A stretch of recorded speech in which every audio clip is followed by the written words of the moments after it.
ကျွန်တော်ဒီလေကတိရွာမှာတွားလေပြီးတဲ့နောက်ပိုင်းမှာပေါ့နော်ရေတကွန်ကိုလာလေကြည့်မှာဖြစ်ပါတယ်ဒီရေတကွန်ဟာဆိုရင်ဒီ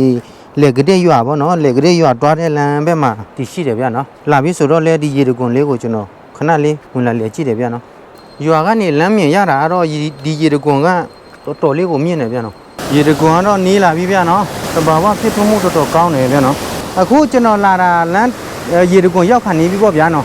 ဒီနေ့ကျွန်တော်ရမယ့်ဆွေတွေကိုချင်းမိုင်ခရိုင်မှာရှိတဲ့လူအတိနေတဲ့ရေတကွန်တခုနဲ့ကျွန်တော်လာပြီးတော့မိတ်ဆက်ပေးမှာဖြစ်ပါတယ်ဒီရေတကွန်ဟာဆိုရင်ပါပုံးပြင်းရွာလေကတိရွာပေါ့ဗျာနော်လာတွားတဲ့လမ်းမှာရှိတယ်ဗျာနော်ရေတကွန်ကတော်တော်လေးကိုတော့မြင့်နေဗျာနော်လူတွေလာနေတယ်ဘာဖြစ်လို့လဲဆိုတော့ဝေးတယ်ဗျာဒီနေရာနော်ကဲကျွန်တော်တို့တော့ချစ်ကြမယ်ဗျာကဲရေတကွန်ကတော့ရောက်ရှိလို့လာပါပြီခင်ဗျဒီရေတကွန်ရဲ့နာမည်ကတော့နမ်တုတ်မဲပန်းလို့ခေါ်ပါတယ်ဗျာနော်